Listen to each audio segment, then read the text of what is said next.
Waalaikumsalam warahmatullahi wabarakatuh. Selamat siang Bapak Ibu semuanya. Bagaimana kabarnya hari ini? Alhamdulillah. Luar biasa. Biasa. Senang rasanya Bapak Ibu semuanya berkenan untuk hadir pada undangan saya, yang mana ini merupakan salah satu tugas Diklat Guru Penggerak, yakni pengibasan materi budaya positif. Baik, Bapak Ibu semuanya, sebelum kita mulai, terlebih dahulu mohon izin saya akan share screen. Mohon konfirmasinya apakah share screen saya sudah terlihat apa belum?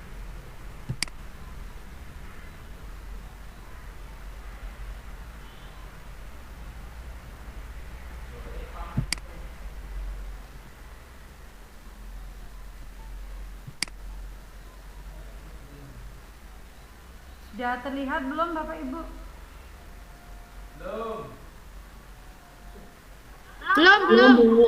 Belum ya? Bentar. Belum. Ya, sip. Sudah. Oke, terima Disiplin kasih. positif dan nilai-nilai kebajikan universal. Ya. Bentar ya Bapak Ibu. Nah, ini dia halaman pertamanya. Bapak Ibu, untuk memulai kegiatan hari ini, seperti biasanya agar kegiatan bisa berjalan dengan lancar, mari kita awali dengan berdoa. Berdoa dimulai.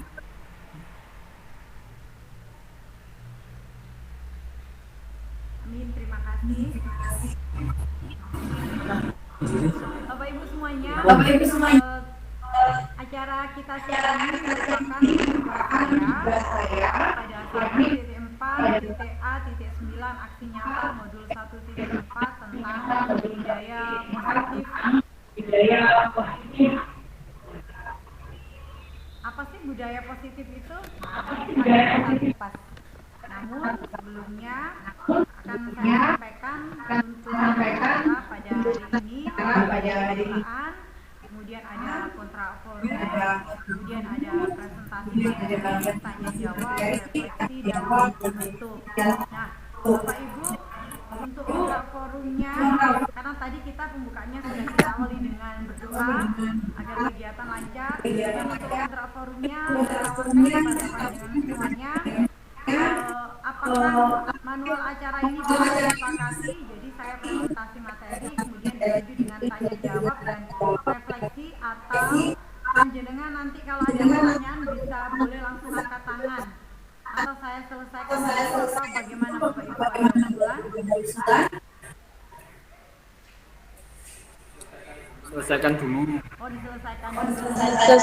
Oke, terima kasih Pak Azwar, terima kasih. Kemudian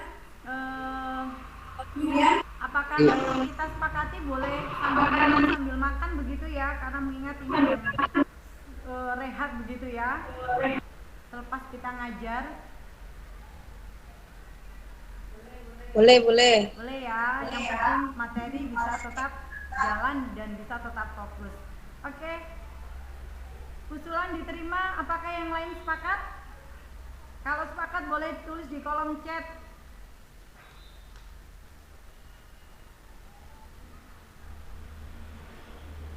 Sepakat ya? Halo? Oke, terima kasih. Kalau begitu Sepakat.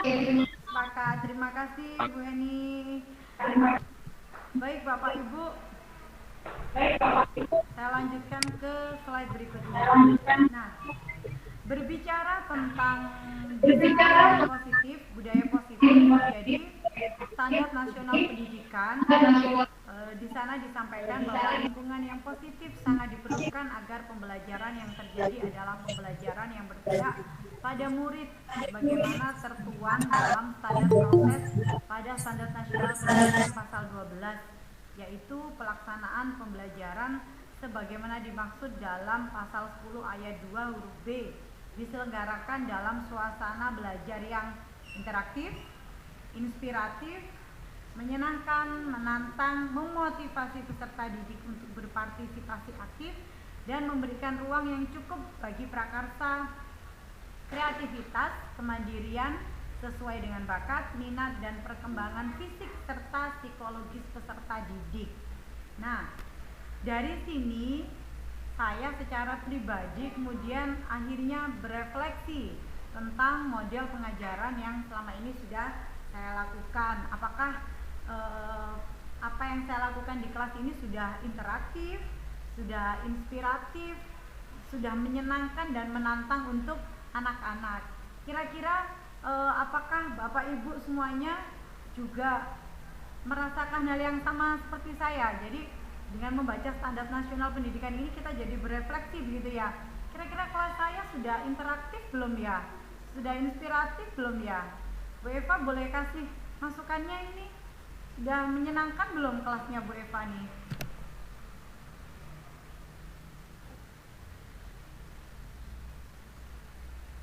Gimana Bu Eva? Kelasnya menurut Bu Eva selama ini mengajar di kelas sudah interaktif belum? Udah Bu, tapi mungkin belum maksimal ya. Barangkali dengan kegiatan hari ini kita bisa saling bertukar informasi, pengalaman mengenai bagaimana Bapak Ibu guru mengajar di kelas di era kurikulum merdeka ini. Baik, terima kasih. Nah, Bapak Ibu, ini ada kutipan tentang pemikiran Ki Hajar Dewantara. Di mana ada kemerdekaan, disitulah harus ada disiplin yang kuat. Sungguh pun disiplin itu bersifat self-disiplin, yaitu kita sendiri yang mewajibkan kita dengan sekeras-kerasnya, tetapi itu tidak sama saja. Sebab jikalau kita tidak cakap melakukan self-disiplin, wajiblah penguasa lain mendisiplin diri kita. Dan peraturan demikian itulah harus ada di dalam suasana yang merdeka. Nah, ini Ki Hajar Dewantara, pemikiran, konsepsi, keteladanan, sikap merdeka, cetakan kelima 2013 halaman 470. Nah, Bapak Ibu, berbicara tentang disiplin positif dan nilai-nilai kebajikan universal, kita ini sebagai guru tentunya tidak hanya sekedar materi atau tidak hanya sekedar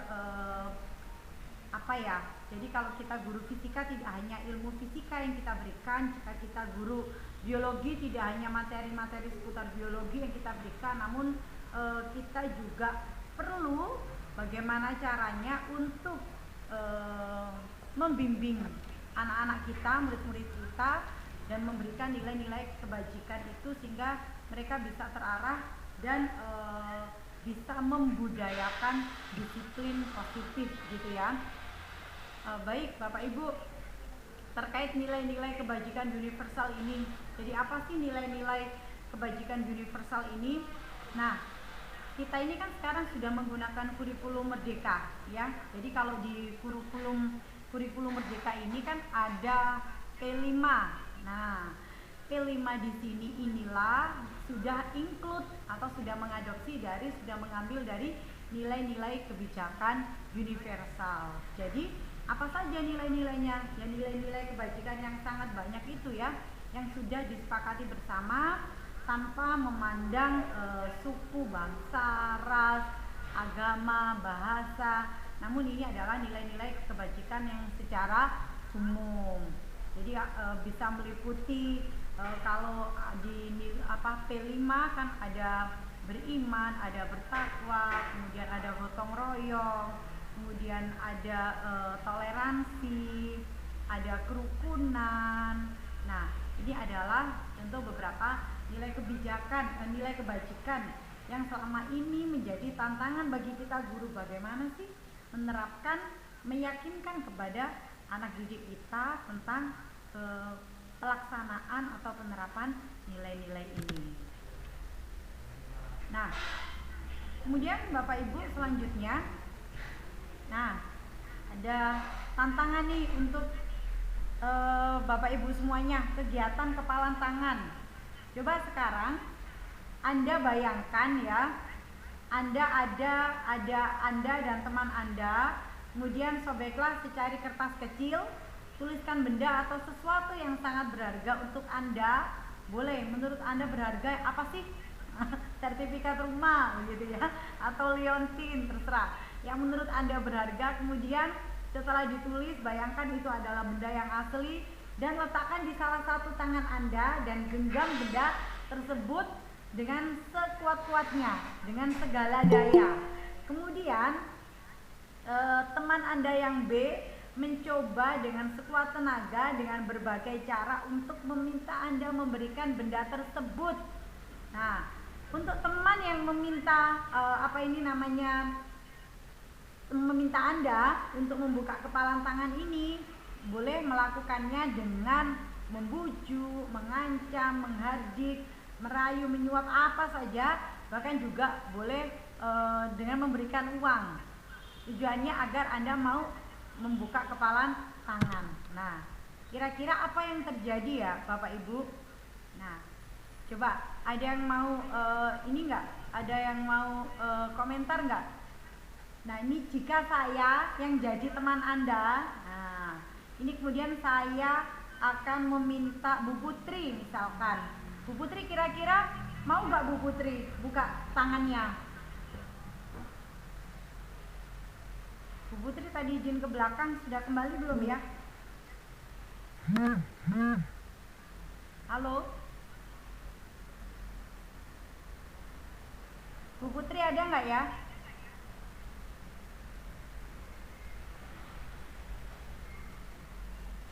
Maaf Bu, lagi di pinggir jalan, nggak dengar. Oh, oke. Kalau gitu saya lanjutkan ke Bu Heni. Bu Heni, kira-kira apa yang terjadi ya Bu Heni? Bu Heni mau nggak buka kepalan tangan Bu Heni? Halo? Gimana?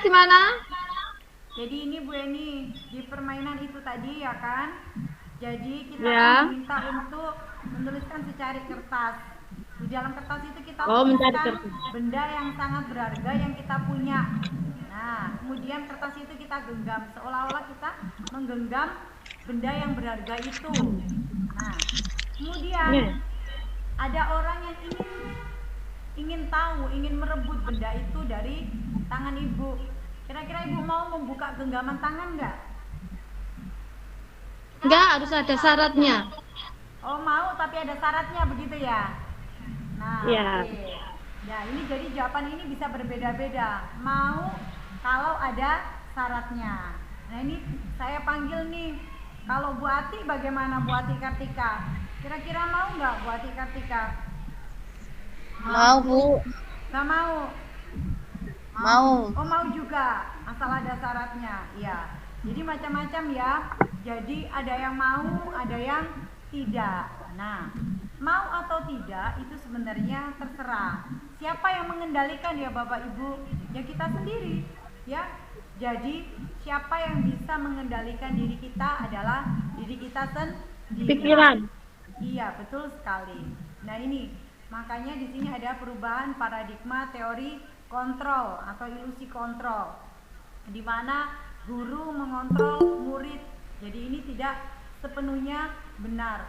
Kalau kita yang harus mengontrol murid, lebih banyak muridnya daripada gurunya, dan kita tidak kemudian 24 jam berada di dekat murid.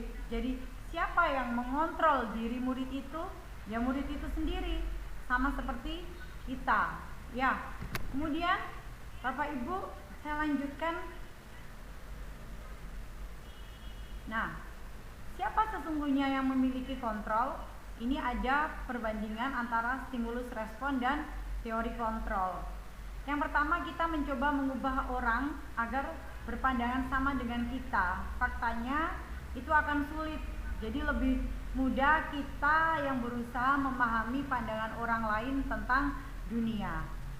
Kemudian seringkali kita juga melihat anak kita melakukan kesalahan, ya kan? Perilaku buruk dilihat sebagai suatu kesalahan. Namun sejatinya kalau kita kemudian mau bertanya kepada mereka yang melakukan sesuatu yang kita anggap salah, ternyata semua perilaku itu memiliki tujuan. Jadi Kenapa sih kemudian Bu Heni itu mau membuka kepalan tangannya? Kenapa kemudian teman yang lain tidak mau membuka kepalan tangannya meskipun sudah dibujuk, dikasih uang, nggak mau, nggak akan saya buka. Kenapa ya? Nah, ini semuanya yang bisa mengontrol adalah hanya Anda yang bisa mengontrol diri Anda sendiri. Nah, kalau di stimulus respon saya bisa mengontrol orang lain. Kalau di teori kontrol, Anda tidak bisa mengontrol orang lain. Jadi Anda hanya bisa mengontrol diri Anda sendiri. Begitu juga dengan orang lain. Nah, pada stimulus respon, model berpikirnya adalah menang dan kalah. Nah, pada teori kontrol ini, model berpikirnya adalah menang dan menang. Sehingga dengan teori kontrol ini, pikiran kita akan selalu positif.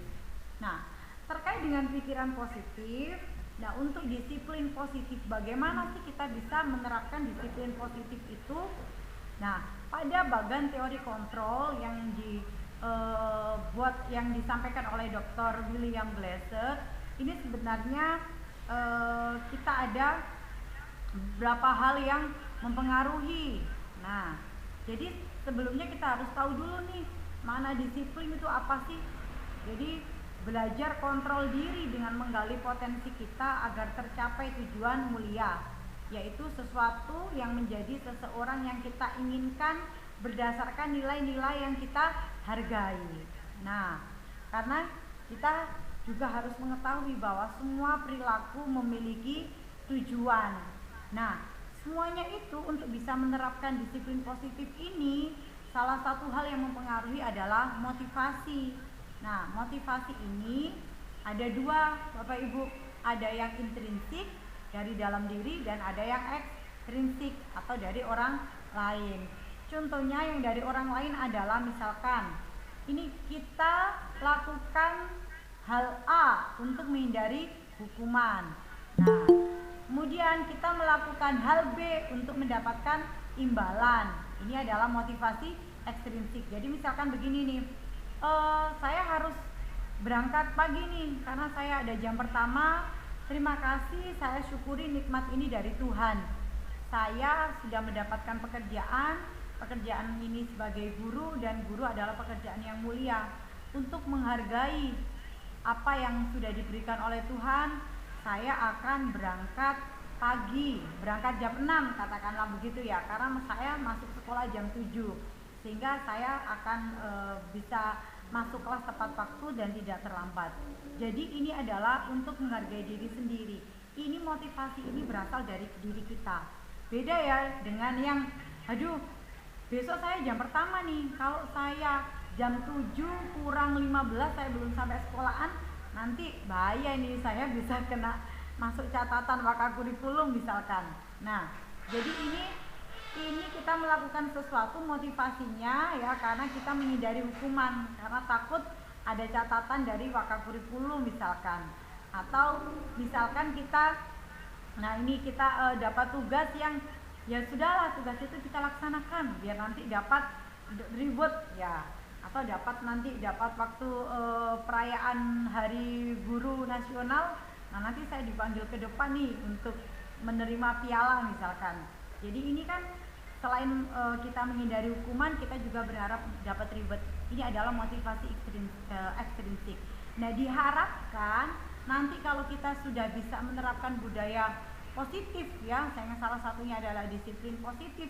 Kalau dari diri kita sendiri ini sudah clear, kita juga bisa menyampaikan ke anak-anak dengan cara yang benar. Harapannya budaya positif ini kemudian menjadi berkembang dengan pesat dan terjadi di wilayah di lingkungan kita sehari-hari tanpa adanya paksaan atau tanpa adanya kontrol dari orang lain, karena sejatinya yang bisa mengontrol diri ini adalah diri kita sendiri. Nah, selanjutnya untuk bisa mengontrol ini di sini ada 5 posisi kontrol. Jadi selama ini saya yakin tantangan kita sebagai guru itu tidak hanya sekedar bagaimana sih materi kita itu bisa diterima anak-anak, namun tantangan utamanya adalah bagaimana sih menerapkan disiplin positif kepada anak-anak kita. Nah, apakah makna disiplin itu? Jadi disiplin itu dari bahasa Latin ya, yang artinya belajar.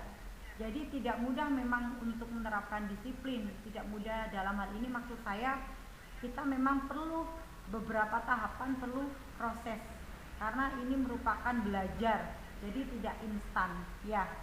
Namun dalam budaya kita makna kata disiplin telah berubah menjadi sesuatu yang dilakukan seseorang pada orang lain untuk mendapatkan kepatuhan, dan kecenderungan umum adalah menghubungkan kata disiplin dengan ketidaknyamanan, bukan dengan apa yang kita hargai atau atau pencapaian suatu tujuan mulia. Nah, Bapak Ibu, tadi sudah saya sampaikan ya, ada nilai-nilai kebajikan universal. Nah, nilai-nilai kebajikan ini adalah sifat-sifat positif manusia yang merupakan tujuan mulia yang ingin dicapai setiap individu. Dan nilai-nilai tersebut ini bersifat umum. Jadi kita tidak melihat bahasanya, suku, bangsa, agama, dan latar belakangnya.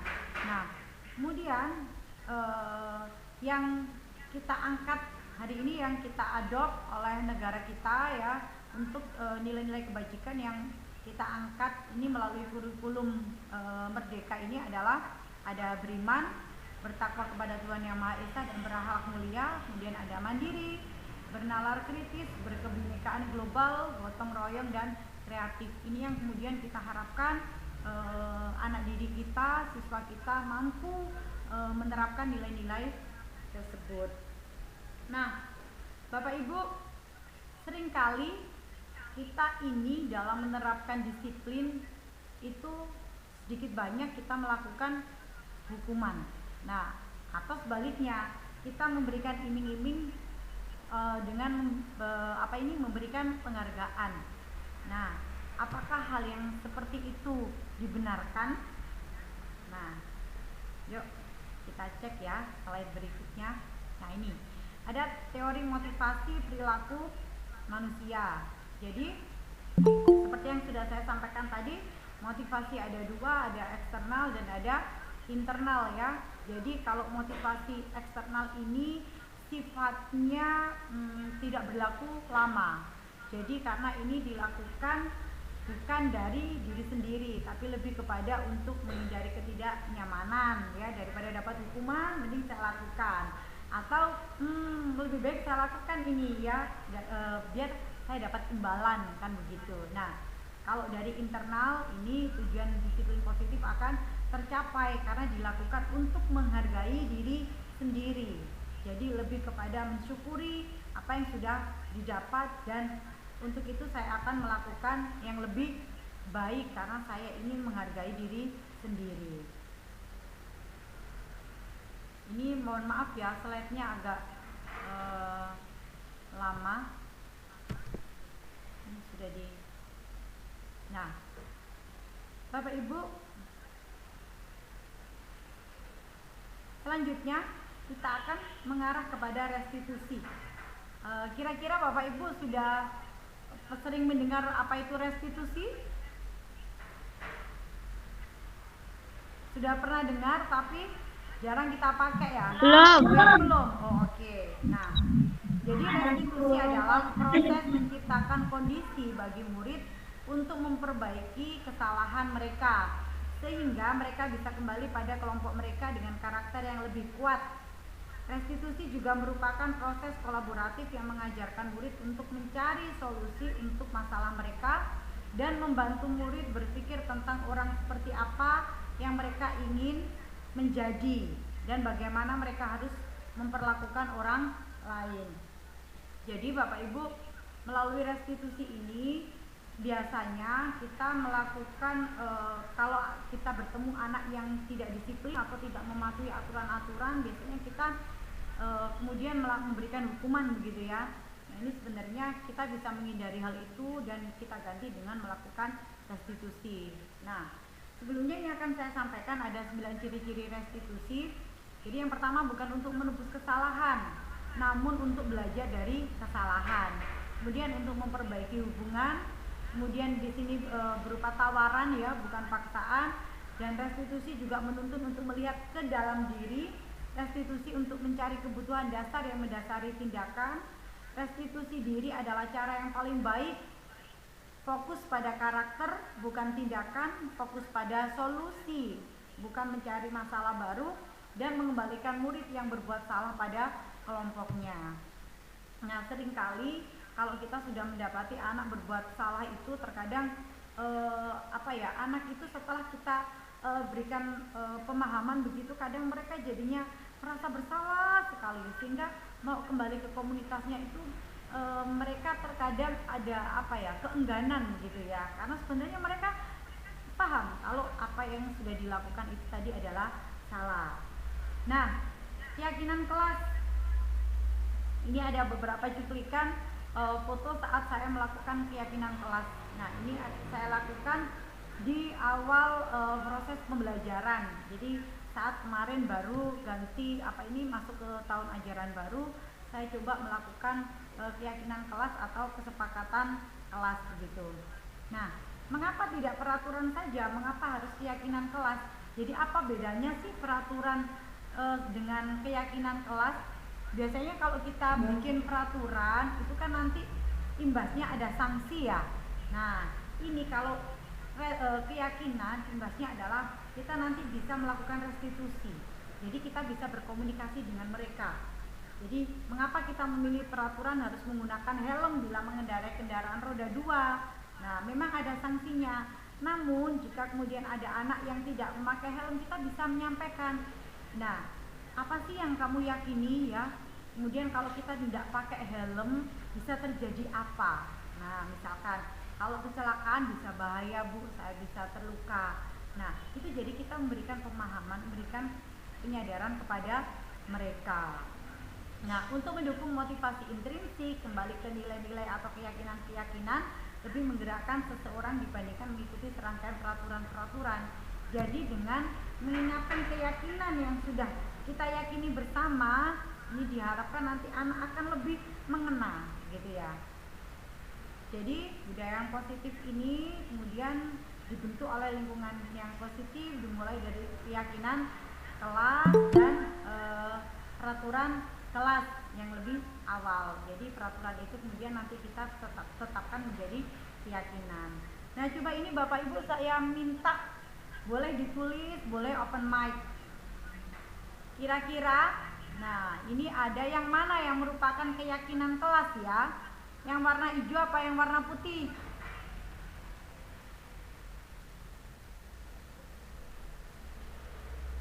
Yang mana Bapak Ibu? Yang keyakinan kelas yang mana ya? Lebih ke yang warna hijau atau yang warna putih?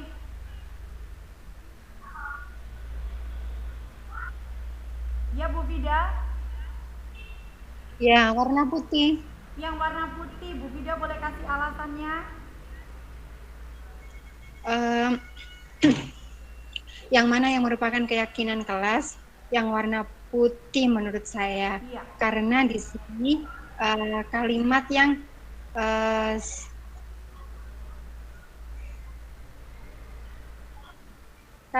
yang positif, seperti afirmasi positif.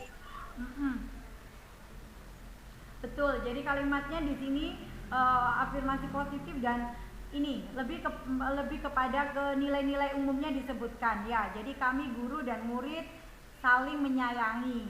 Jadi di sini nilainya nanti kalau kita jabarkan ke peraturan nanti jadinya banyak sekali.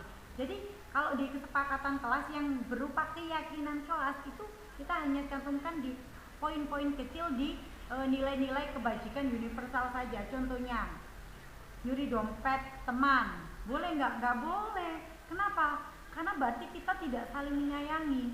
Padahal di sini kita saling menyayangi. Kita sudah yakin, kita sudah sepakati bahwasanya kami guru dan murid yang saling menyayangi.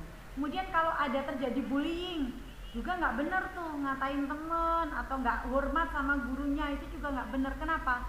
Karena itu merupakan bentuk dari kita tidak sayang. Padahal kita ada keyakinan bahwasanya kita guru dan murid saling menyayangi. Nah, contohnya seperti itu ya Bapak Ibu ya. Kami murid yang semangat belajar. Nah ini, daripada kita bikin peraturan harus datang tepat waktu, harus mengumpulkan tugas sesuai deadline, harus ini, harus itu. Nah, itu semuanya bisa terangkum dalam satu nilai kebajikan, yakni kami murid yang semangat belajar. Nah, jadi seperti itulah gambaran tentang keyakinan kelas.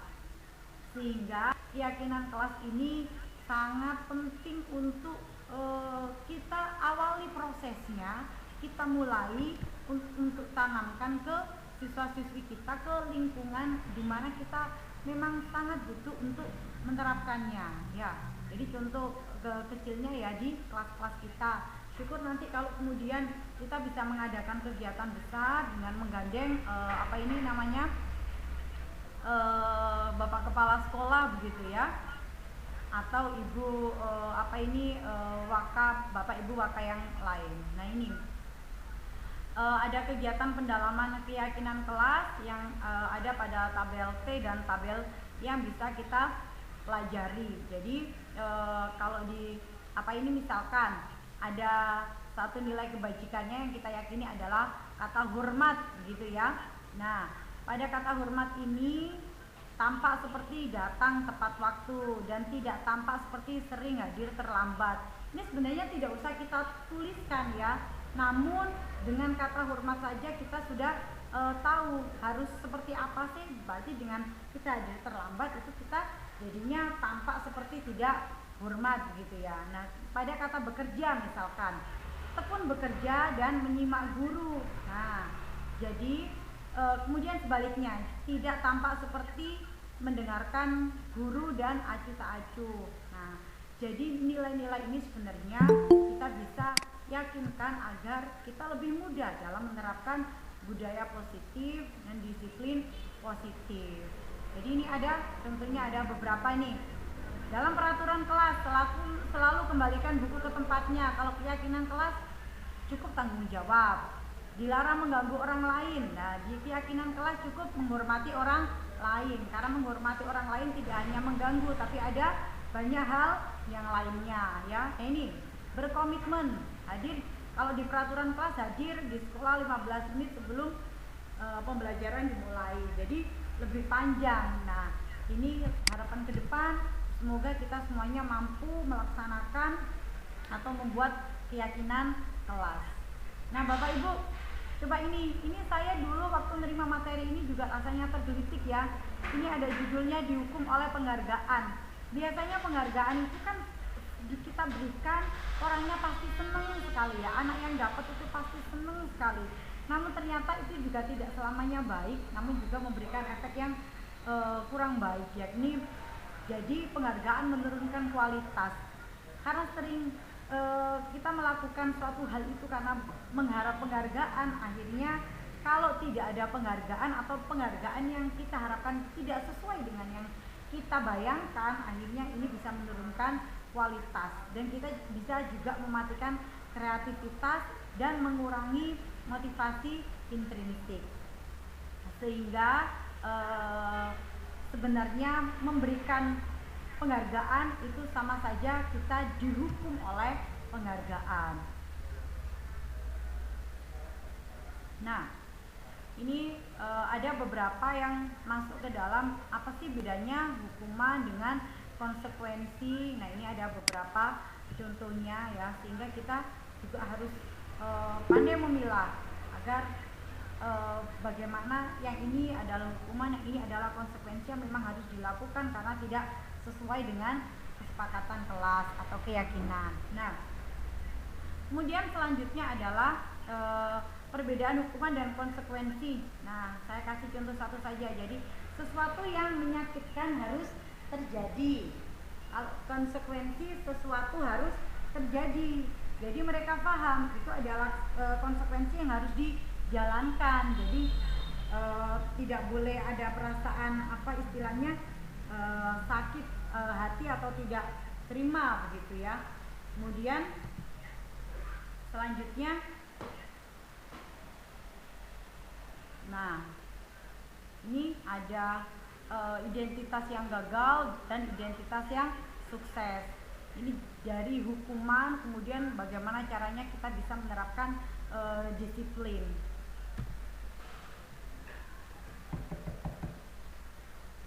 Nah, Selanjutnya adalah pada kebutuhan dasar manusia. Bapak Ibu, kebutuhan dasar manusia ini adalah secara umum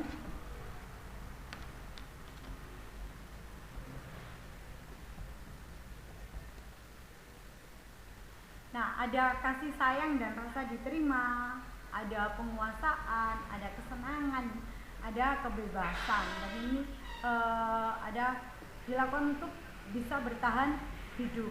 Nah, oleh sebab itu, kalau kita mendapati anak didik kita melakukan kesalahan, itu memang perlu kiranya kita tanyakan, karena mereka pasti punya alasan begitu ya, kenapa hal itu sampai dilakukan begitu. Kira-kira adakah nilai yang belum terpenuhi oleh mereka, atau nilai apa sih yang sebenarnya ingin mereka dapatkan begitu ya dari beberapa kebutuhan hidup seseorang. Nah, apakah mereka ingin dapat kesenangan, apakah mereka ingin dapat kasih sayang ya dan rasa diterima. Saya kira ini tidak hanya berlaku untuk anak didik, tapi juga berlaku untuk kita. Sehingga seperti misalnya begini, ada anak yang kemudian di kelas saat kita menjelaskan mereka ramai saja ya. Mungkin seringkali kan kita bertanya, kenapa nak? Kenapa ramai? Apa tidak bisa? Ada yang ingin ditanyakan? Atau terkadang kita memang mengetahui bahwasannya anak tersebut itu ingin mendapatkan perhatian dari kita, atau jangan-jangan mereka ingin sesuatu yang lain. Jadi anak tersebut mungkin gaya belajarnya adalah kinestetik ya, memang butuh jalan-jalan, sedangkan kita menjelaskannya dengan cara yang monoton dengan model ceramah. Nah, untuk bisa melakukan ini sebagai guru kita sebenarnya punya 5 posisi kontrol. Nah, apa saja sih 5 posisi kontrol untuk bisa menerapkan restitusi? Jadi kita ini bisa menjadi penghukum, bisa menjadi pembuat orang merasa bersalah, terkadang kita juga bisa jadi teman, kita bisa jadi pemantau, dan yang terakhir adalah kita jadi manajer. Nah, Bapak Ibu, seringkali kita tidak sadar ya, kalau kita ini seringkali menjadi penghukum dan membuat orang merasa bersalah. Jadi kalau di kelas kemudian ada anak ramai begitu ya, seringkali kita langsung menghardik atau nunjuk-nunjuk, apalagi kalau pas perasaan nggak enak begitu ya. Nah, kemudian kita juga, atau terkadang begini nih, kalau ibu-ibu yang perempuan ya, kalau saya ini ya, yang sehingga waktu saya menerima materi ini saya jadi merasa bersalah juga. Ternyata saya seringkali membuat orang merasa bersalah. Jadi ketika saya mendapati anak melakukan kesalahan, saya ngomongnya nggak sama teriak-teriak, tapi kemudian, aduh, kamu harusnya kan bisa lebih baik ya, ibu kecewa melihat kamu seperti ini, harusnya kan kamu. Nah, itu nanti anak akan jadi nunduk dan merasa bersalah. Nah, ini ternyata istilahnya ini juga merupakan identitas yang gagal, karena setelah itu mungkin nanti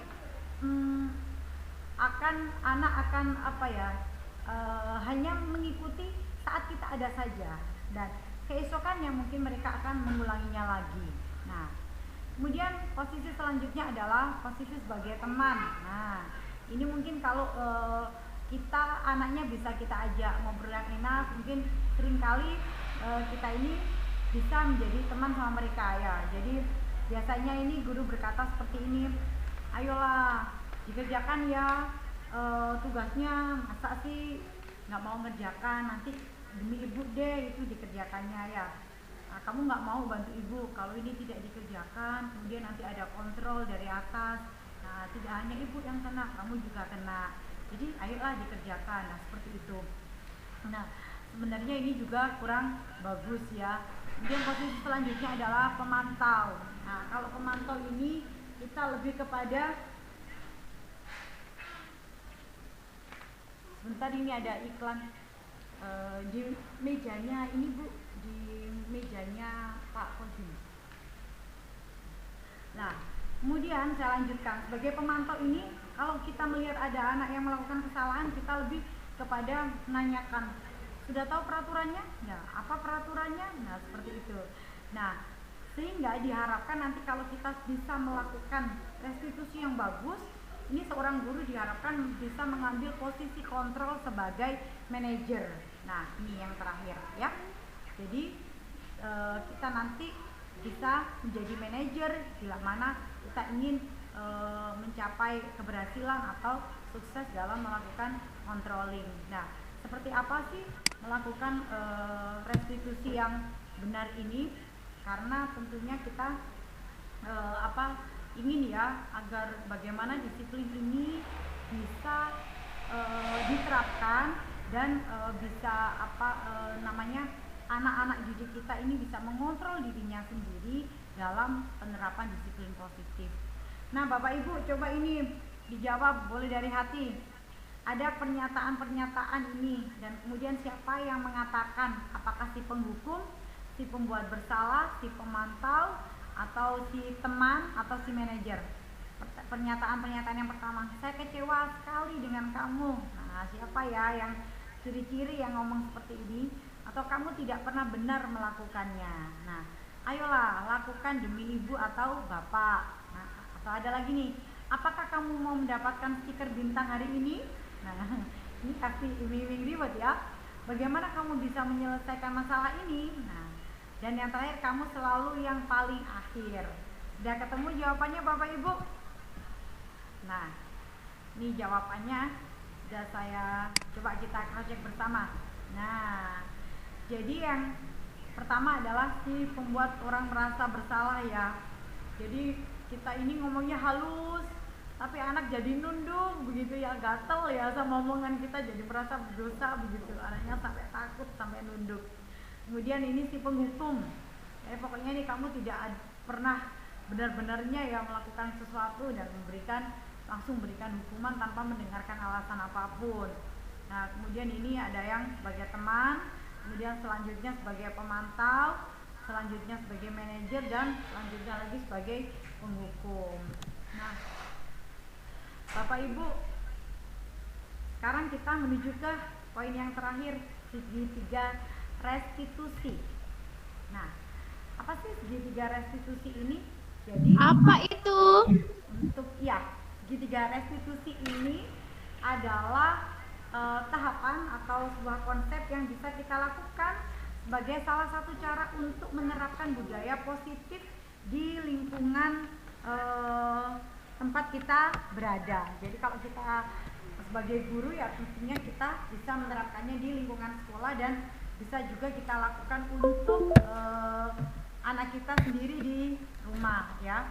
Jadi segitiga restitusi ini tahapannya ada 3 Bu. Ada validasi kebutuhan, ada menanyakan keyakinan, dan ada menstabilkan identitas. Jadi ada 3 tahapan pada segitiga restitusi ini. Ini slide-nya agak lama. Jadi misalkan kita mendapati anak kita melakukan suatu kesalahan gitu, kita bisa melakukan hal yang pertama yakni menstabilkan identitas. Jadi untuk membuat anak yang merasa gagal karena berbuat salah menjadi positif terhadap dirinya, jadi kita stabilkan dulu identitasnya. Jadi seperti berkata begini, berbuat salah itu hal yang manusiawi, tidak ada manusia yang sempurna. Bapak Ibu juga pernah melakukan salah dan kita pasti bisa menyelesaikan permasalahan ini. Bisa juga kita sampaikan, Bapak Ibu tidak tertarik untuk mencari tahu siapa yang benar, siapa yang salah, tapi saya lebih tertarik untuk menyelesaikan masalah ini secara bersama-sama. Jadi ini akan membuat anak itu jadi nanti akan lebih netral ya. Jadi hatinya, pikirannya bisa tenang dan selanjutnya bisa bisa ngobrol enak dengan kita begitu ya. Selanjutnya bisa terbuka. Nah, setelah menstabilkan identitas, kemudian hal yang bisa kita lakukan setelah menstabilkan identitas, kita bisa melakukan validasi kebutuhan. Nah, pada tahapan ini tahapan yang membantu siswa untuk mengenali basic need atau kebutuhan yang ingin dipenuhinya ketika melakukan kesalahan itu. Jadi pada dasarnya setiap tindakan manusia itu kan tujuannya adalah untuk memenuhi kebutuhan dasar ya. Apakah itu power, freedom, love, rasa ingin disayangi, dimiliki, diakui begitu ya, atau bertahan hidup, atau ingin kesenangan begitu ya. Nah ini biasanya guru bisa berkata, kamu bisa saja melakukan hal yang lebih buruk, tapi kamu tidak melakukannya ya. Kamu pasti punya alasan nih mengapa melakukan hal itu. Kita juga bisa memancingnya dengan apa yang penting bagi kamu ya. Atau kamu boleh tetap berusaha menjaga sikap itu, tapi tambahkan sikap yang lain yang baru. Atau kita juga bisa menyampaikan, maukah kamu belajar cara lain untuk mendapat yang kamu butuhkan tanpa harus memukul. Jadi misalkan anak itu memukul, kita tanya dulu, kenapa kok memukul? Nah, harusnya kamu bisa melakukan yang lebih dari itu ya. Kamu tapi tidak melakukannya. Kamu hanya memukul. Alasannya apa kamu memukul? Jadi kita bisa sampaikan begitu ya. Kemudian setelah kita validasi kebutuhannya ya, kita bisa menanyakan keyakinan. Jadi kalau di depan tadi kita sudah membuat kesepakatan, membuat keyakinan bersama. Jadi pada tahapan menanyakan keyakinan ini, anak melihat kesalahannya dihubungkan dengan norma sosial dan nilai-nilai yang mendasari manusia untuk berinteraksi dengan orang lain. Jadi guru bisa berkata, apa nilai yang kita percaya di kelas. Jadi nilai-nilai universal apa yang telah kita sepakati. Kelas ideal itu yang seperti apa sih? Jadi saya pernah mendapati di kelas saya itu, Bapak Ibu ya, jadi ini saya sedikit bercerita. Jadi ada anak yang saat itu di kelas saya minta mereka diminta seorang guru untuk membuat tugas. Nah, ternyata tugas itu dilakukan memang waktu ada di jeda jam pelajaran, jadi kelasnya kosong, tidak ada gurunya. Nah, ada seorang murid yang sedang membuat rangkuman begitu ya, karena dia rajin membuat rangkuman sebagai persiapan untuk besok minggu depannya itu ada ulangan harian. Nah ternyata temennya yang dari bangku depan itu yang mau lihat catatan temannya tinggal ambil tangannya langsung ke belakang tanpa menoleh, sehingga ketika itu ditarik tanpa izin ya tadi mintanya, kertasnya sobek. Nah ini kemudian setelah distabilkan tadi identitasnya, ditanyai kebutuhannya apa, alasannya apa, kemudian kita bisa sampaikan. Jadi kita nggak perlu tanya apa kesalahanmu, enggak, tapi kita tanyakan ya nilai apa yang kamu percaya kita percayai bersama. Jadi dia bilang saling menghargai. Nah dengan saling menghargai dia juga bilang saat itu saling menyayangi. Nah oke, kalau kamu percaya kita memang harus saling menyayangi, saling menghargai. Jadi bagaimana ke depannya? Nah ini jadi apa yang kamu rasakan ketika kamu melakukan itu? Kamu menjadi orang seperti apa sih yang kamu inginkan? Nah, jadi dengan begini anak akan bisa menyampaikan sendiri kira-kira apa yang sudah dilakukannya dan kemudian itu tidak tepat karena tidak sesuai dengan keyakinan kelas yang sudah disepakati bersama dengan nilai-nilai kebajikan universal yang sudah disampaikan di depan tadi. Sehingga setelah itu kemudian kita bisa mencari pemecahan masalah. Kita bisa mencarikan solusi sehingga itu bisa diterima begitu, dan solusi itu tidak dilakukan terpaksa karena itu keluar dari inisiatornya dari anak itu sendiri, bukan dari kita. Kalau nanti dari kita nanti jadinya memaksa ya. Nah ini selanjutnya ada intervensi 30 detik. Intervensi ini bisa membantu murid kembali ke tujuan semula dengan cukup singkat dan dengan cara non-konfrontatif. Jadi ini kita sampaikan ya, apakah kamu ingin berbuat lebih baik? Kalau anak yang melakukan kesalahan tadi sudah sadar, biasanya pasti dia menjawab kalau itu salah, pasti dia ingin berbuat lebih baik. Ya ini ada beberapa ya, nanti materi ini bisa saya share ke Bapak Ibu semuanya untuk dipelajari. Nah Selanjutnya Bapak Ibu, ini adalah refleksi. Mohon ini Bapak Ibu berkenan untuk menuliskan di kolom chat tentang hal baru apa yang mengubah paradigma saya yang saya dapatkan. Kira-kira hal baru apa sih yang merubah paradigma saya yang saya dapatkan? Jadi tadinya saya kira ini baik, ternyata ini kurang baik, atau apa yang baru. Mohon Bapak Ibu berkenan untuk menuliskan ke kolom chat. Atau ada yang mau menyampaikan secara langsung?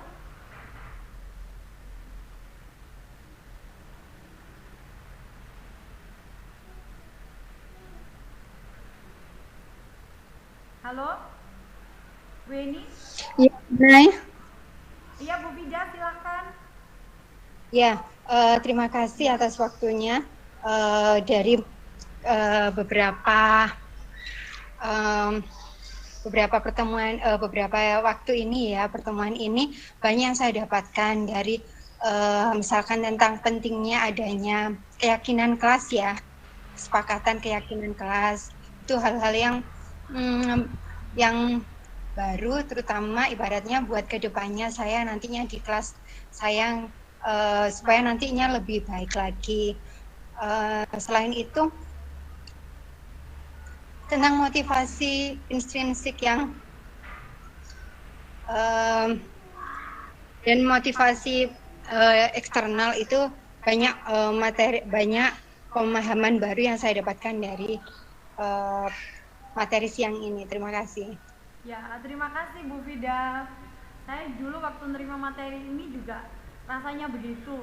Kok banyak ya yang ternyata yang selama ini saya lakukan ternyata banyak yang salah begitu ya Bu Vida ya. Jadi memang kita sebagai seorang guru ini juga memang masih perlu banyak belajar. Jadi kira-kira dengan menerima materi ini kira-kira peran Among atau peran kontrol seperti apa yang dulu ya yang sudah saya lakukan, dan ke depan saya ingin jadi peran kontrol yang seperti apa ya? Teman-teman ada yang mau, Bapak Ibu ada yang mau langsung menyampaikannya? Kalau Bu Vida, berarti kalau Bu Vida tadi sudah memberikan refleksinya, kira-kira Bu Vida selama ini peran kontrolnya seperti apa Bu Vida?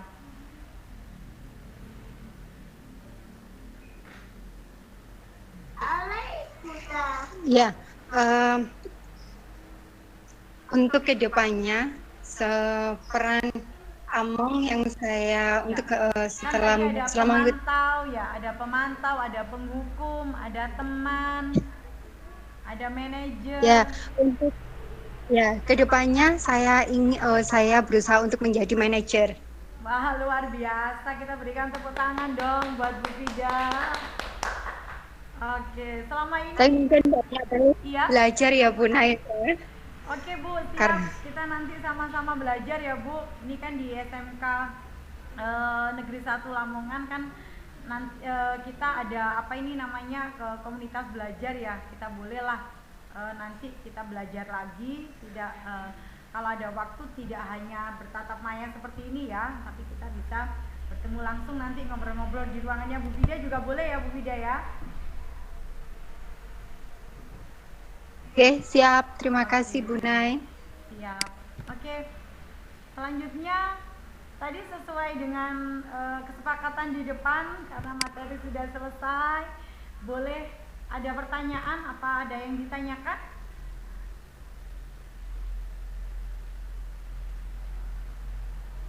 Atau sudah buru-buru masak semuanya ya, Ibu-ibu? Iya. Ada yang ditanyakan? Siapa ya? Bu Nailil, Ya. saya ingin menanggapi.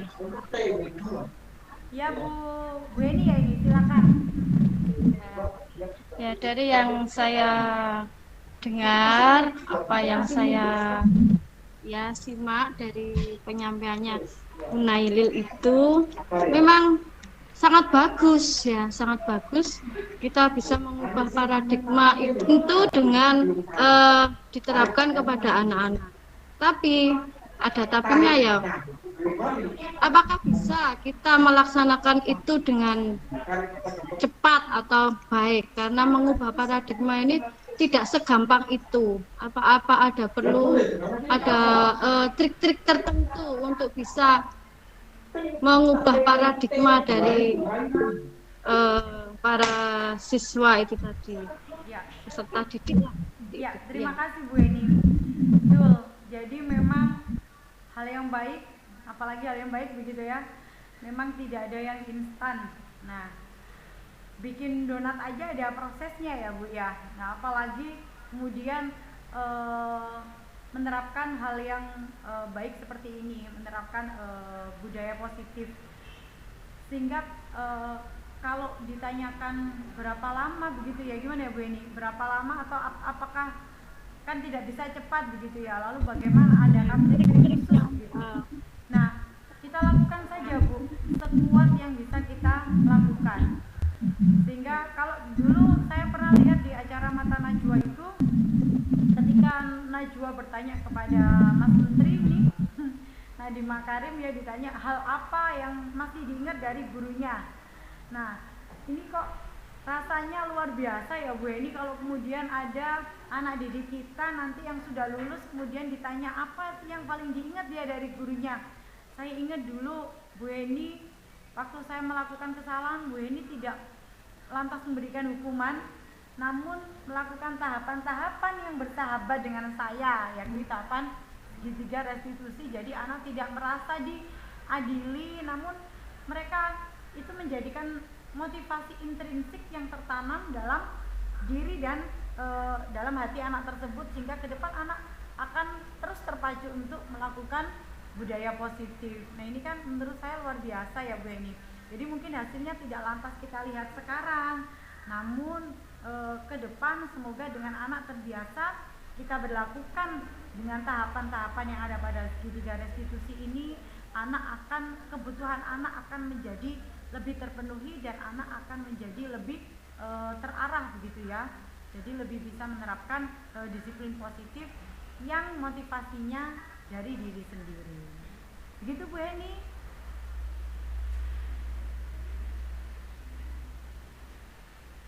Terima kasih Bu Naini. Oke, sama-sama. Bu Eni suaranya itu yang gemes ya, luar biasa. Itu selalu menyemangati dan teman-teman kalau sudah capek, jadinya semangat lagi. Oke, saya tadi lihat Dan ada yang raise hand, ada Bu Eva. Baik Ibu. Ya. Bu, tadi kan di slide dijelaskan mengenai segitiga restitusi ya. Di situ ada tahapan-tahapannya. Nah, yang ingin saya tanyakan, kira-kira tahapan tersebut itu harus urut atau bagaimana, Bu? Tahapan pada segitiga restitusi tadi ya. Iya, betul. Oke, terima kasih. Jadi tahapan-tahapan yang ada pada segitiga restitusi itu tadi, jadi ada 3 tahapan ya, menstabilkan identitas. Kemudian sebentar ini biar Bu Eva dan teman-teman yang lain bisa enak begitu ya, ini akan saya.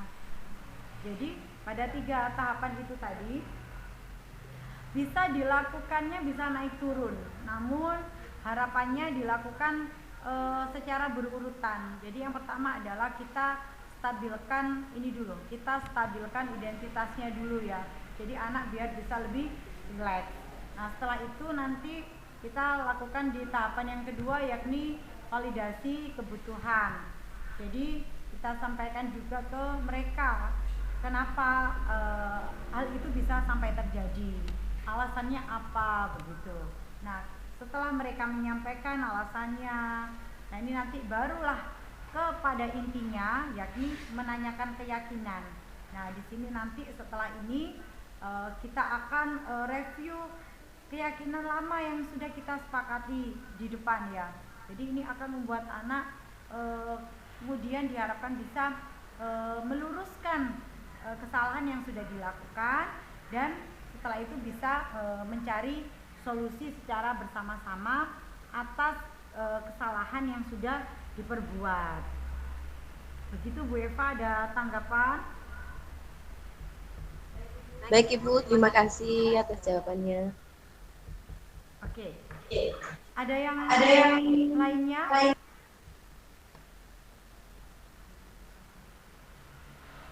Suara saya Punai. jelas tapi ya Bu ya.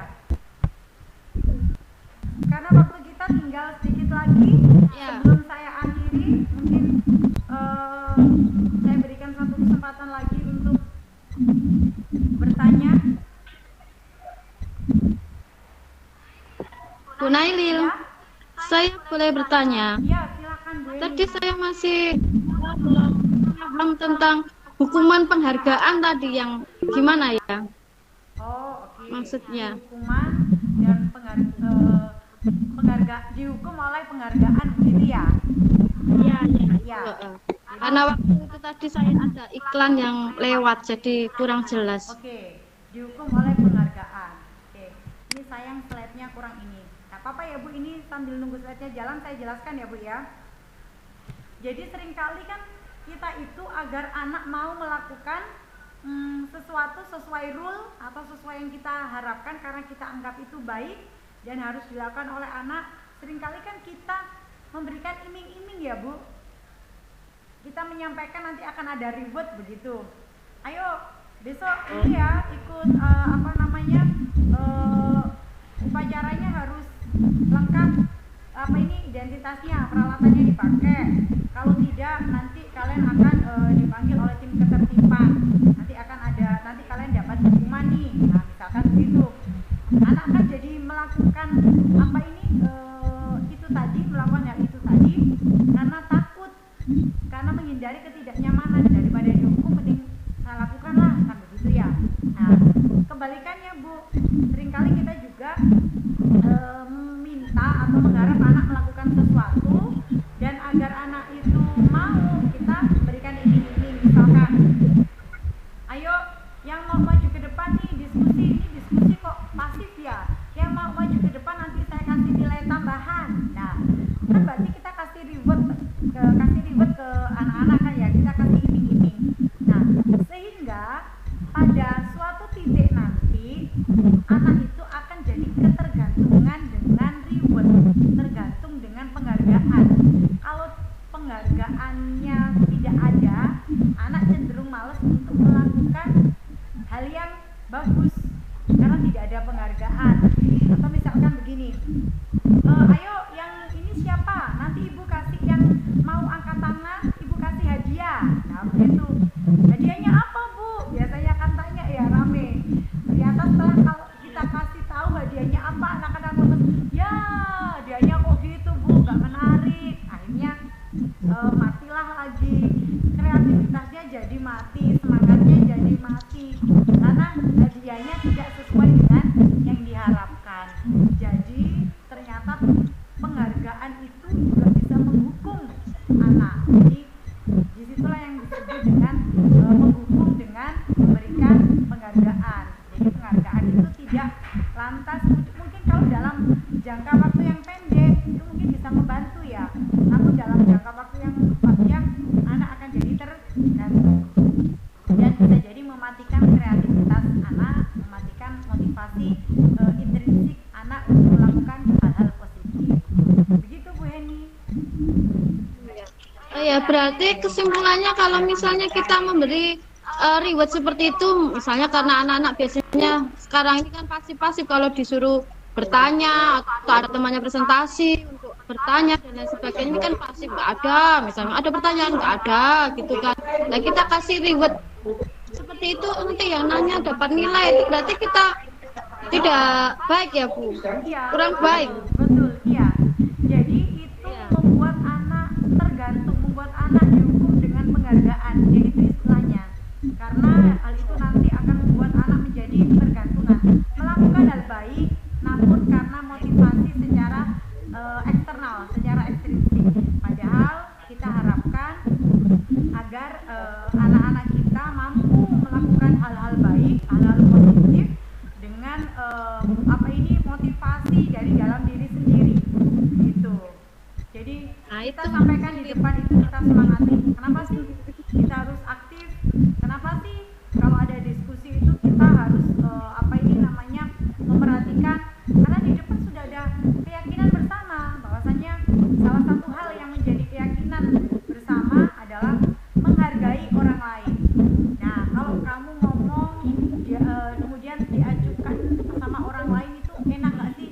Nggak enak. Berarti kita harus bagaimana ya? Ya harus saling menghargai begitu. Nah, kalau kita sudah meyakini hal itu, nanti kita bisa sampaikan. Yuk, ingat yuk dengan keyakinan kita di awal dulu. Bahasanya kita harus saling menyayangi, saling menghargai. Kita juga harus ada semangat bekerja. Sehingga proses pembelajaran di kelas, nah sebelum diskusi mungkin kita ingatkan boleh. Sehingga saat diskusi, insya Allah bisa berjalan. Memang tidak mudah Bu, saya juga masih belajar dan berusaha.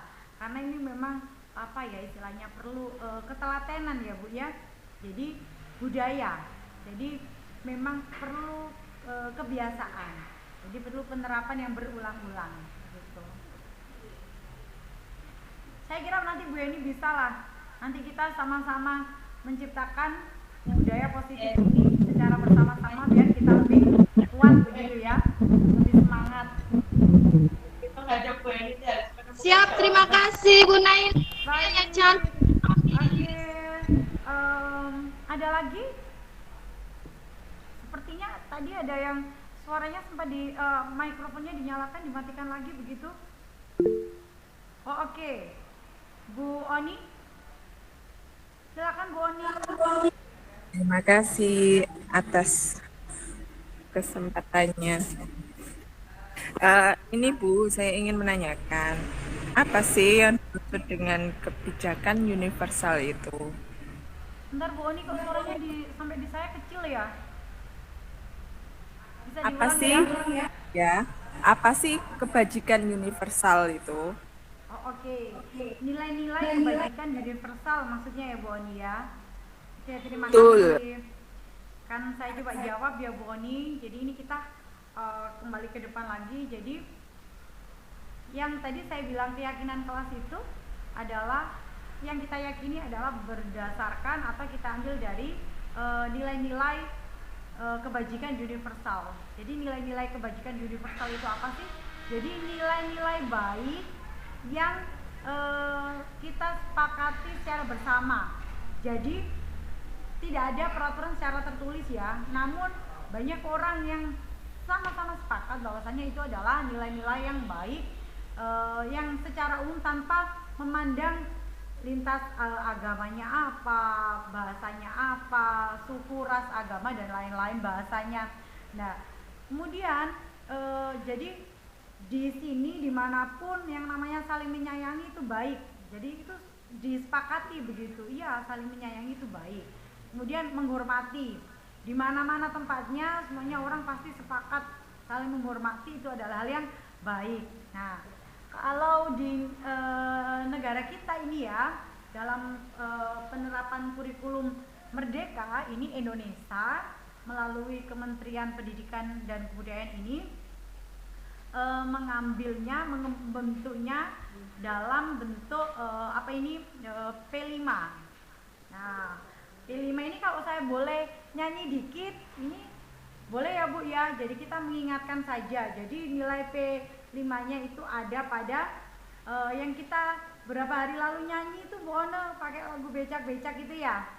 Pelajar Pancasila beriman dan bertakwa pada Tuhan yang esa dan berakhlak mulia, nilai yang satu. Kemudian berkebinekaan global, gotong royong mandiri, kemudian kreatif dan bernalar kritis, gitu ya. Jadi pada beriman dan bertakwa di situ saja kalau dijabarkan ada banyak. Jadi ada bagaimana kita bisa beriman, bertakwa, berakhlak mulia, bertoleransi, saling menghargai, begitu ya, jujur. Kemudian ada bergotong royong, di situ juga ada nilai kolaborasi, ada kemudian pada bernalar kritis. Itu kita bisa menerapkan nilai-nilai secara ilmiah ya. Kemudian jadi nilai-nilai kebaikan-kebaikan universal yang itu memang secara umum. Nah, itu yang bisa saya jelaskan tentang nilai-nilai kebajikan universal. Gitu Bu Ana. Bu Ana ada tanggapan lain? Silakan. Bagaimana Bu Ana, masih di mute? Tidak boleh, sudah cukup jelas. Terima kasih. Oke, sama-sama Bu Oni. Baik Bapak Ibu, saya kira waktunya sudah cukup ya. Nah ini untuk pamungkas mungkin saya berikan kesempatan kepada Bu Heni untuk memberikan refleksinya atas apa yang sudah kita pelajari mulai dari tadi sekitar jam berapa ya Bu? Tadi kita mulainya tadi ya jam 2 ya Bu. Halo Bu Heni? Betul jam 2. Betul jam 2 ya Bu Heni. Oke. Bu Heni boleh memberikan refleksinya. Jadi apa yang sudah kita pelajari hari ini dan kemudian harapan untuk ke depan bagaimana? Boleh memberikan refleksinya Bu Heni mewakili teman-teman yang lain.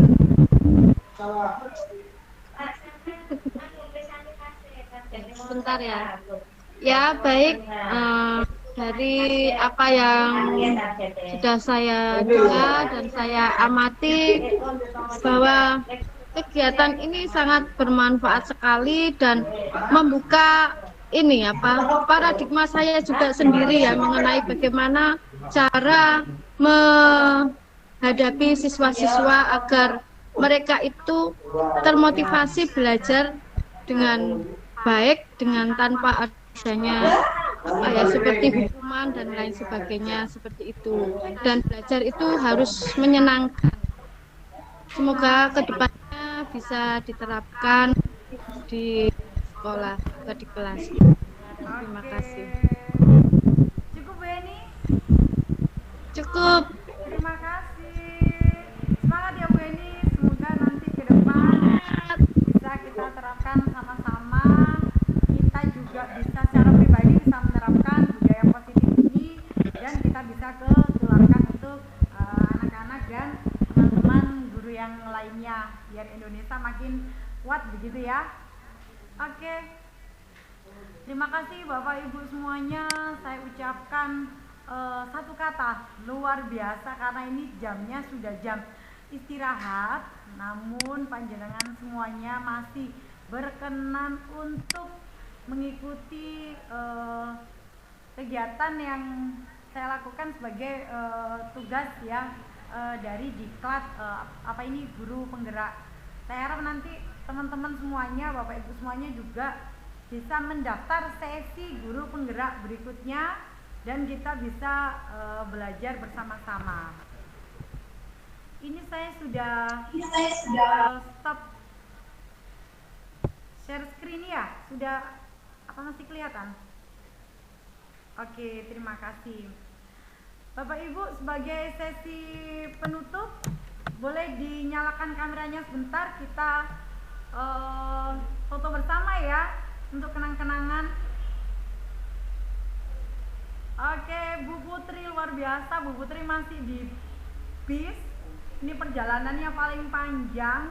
Ngajarnya di Lamongan, rumahnya di Bojonegoro. Itu lihat Bu Putri ya. Dan Bojonegoronya yang paling ujung.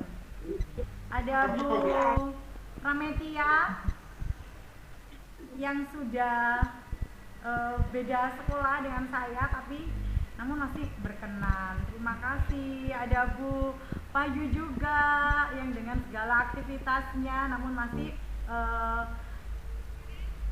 berkenan untuk membagi waktunya pada acara hari ini. Oke? Boleh ini siapa yang bagian foto ya? Saya foto sebentar ya. Iya, kalau mau foto nih jadinya pengen ketawa nih, ibu-ibu semuanya cantik-cantik. Saya foto. Semangat. Bentar ya, Bu. Iya, saya tadi lihat Pak Azwar, mana ya Pak Azwar ya? Oke, saya hitung ya Bu. biasa. 3, 2, 1. Bu, Lamongan Megilan dong. 3, 2, 1. Oke. Terima kasih Bapak Ibu, saya ucapkan terima kasih dan mohon maaf akhir kata. Semoga kegiatan ini bisa bermanfaat untuk kita semuanya. Amin. Ketemu mantan. Saya pantun dulu ya Bu. Ketemu mantan, kemudian ketemu mantan sambil berdiri. Cukup sekian dan terima